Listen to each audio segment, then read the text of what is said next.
It was the early 70s, and the Sean Connery era had come and went.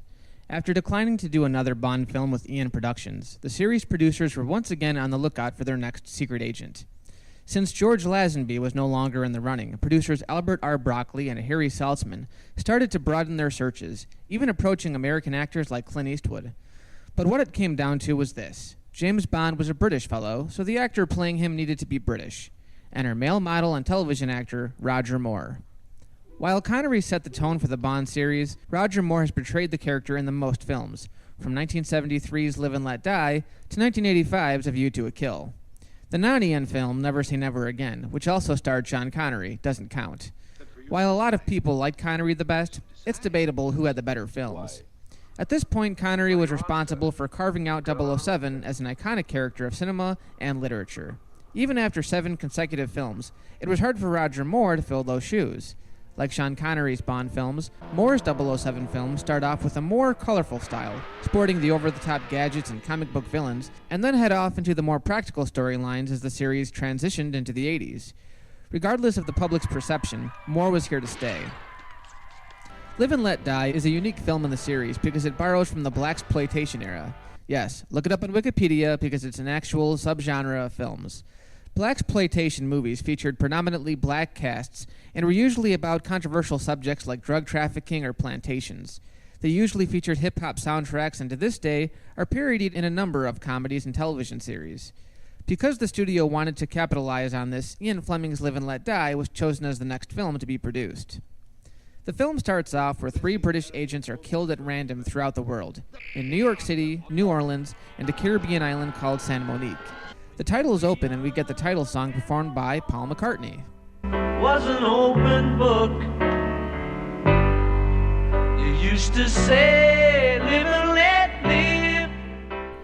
M and Miss Moneypenny visit Bond at home, where M informs him that an Italian operative has gone missing. And there she is. Much to our dismay, this is one of the only films where we don't see Q. But we still get his trademark gadgets. Powerful enough to even deflect the path of a bullet. At long range, or so Q claims. I feel very tempted to test that theory right now. Bond goes to New York to find Dr. Kananga, who MI6 suspects is responsible for the killings of its agents. James goes to meet up with Felix Leiter, who, surprise, surprise, is played by yet another actor. At this point, it's really not a surprise, so let's just reveal the actor and move on. Ladies and gentlemen, it's David Hedison. Yay! On his way to Felix's building, one of Kananga's hitmen assassinates Bond's driver, resulting in a car crash. What? No explosion? Bond contacts Felix to give him the make of the attacking car. Get me a making a white pimpmobile.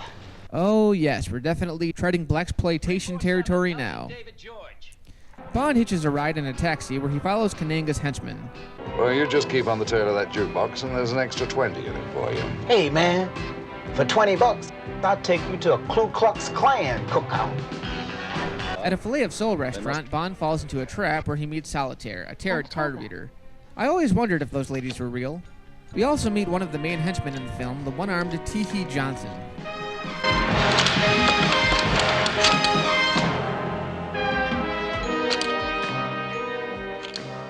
My name is... James is for tombstones, baby. You all take this honky out and waste him, now. James once again avoids a beating, or in this case a shooting, and goes to talk things over with the CIA.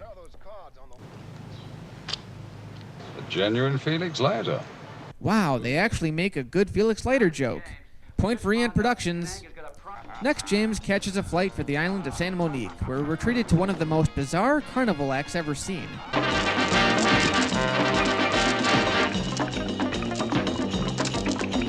Hosting this little jazz scene is another over-the-top villain, a witch doctor named Baron Samedi. Bond goes to his apartment where he's attacked by a not-too-threatening snake.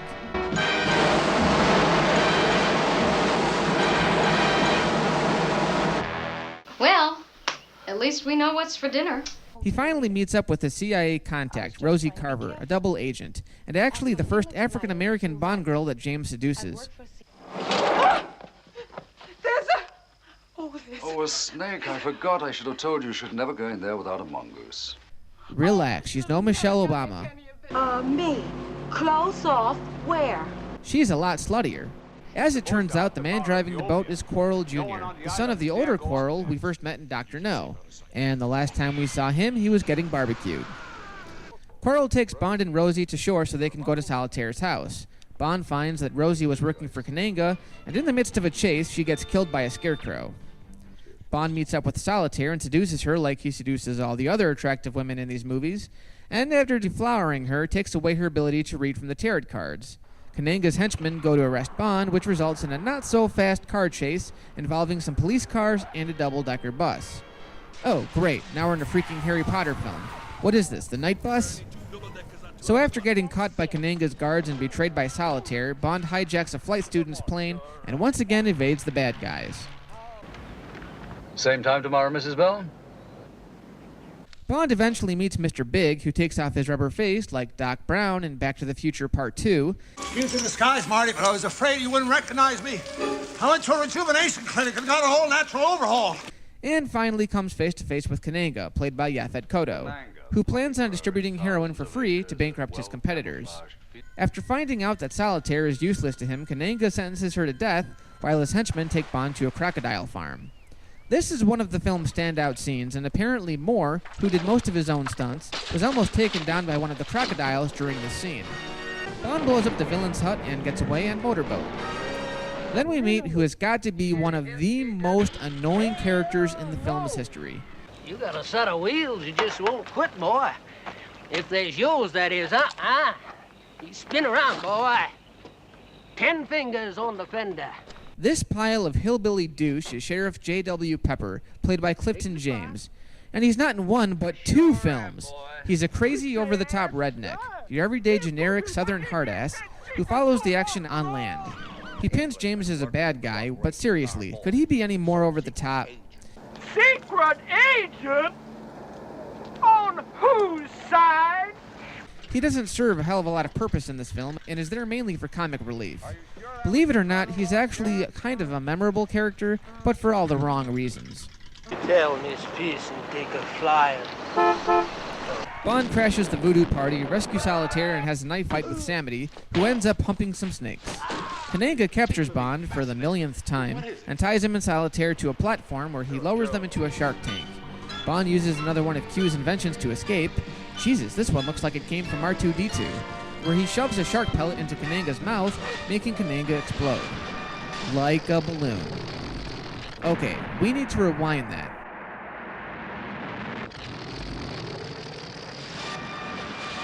Let's play it again. Did they seriously just do that? Did they replace the very talented Yaphet Kotto with a rubber dummy? This is like a Godzilla film now.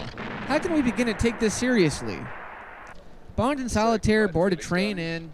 Come on, we've seen this several times in the past films. Actually, it's right out of From Russia with Love. Bond gets attacked by T.H. Johnson, throws him out the window, and has some last-minute sex. And then we get a random shot of Baron Samedi laughing at us. So that's the 8th Bond film, and it's one of the better ones, especially considering that it's kind of like introducing a new generation of Bond movies. It's action-packed and has a slew of gadgets at 007's disposal, not to mention a really interesting cast of villains. It could have used a few more exotic ladies, but in terms of Roger Moore's Bond, it's a winner. Moore is a little gentler as the suave British agent, but he fits the part nicely. He doesn't have quite the same edge as Sean Connery, but as his first movie as the character, it's pretty fitting. If you're looking for a little change-up, both in style and performance, you couldn't ask for a better film in the series.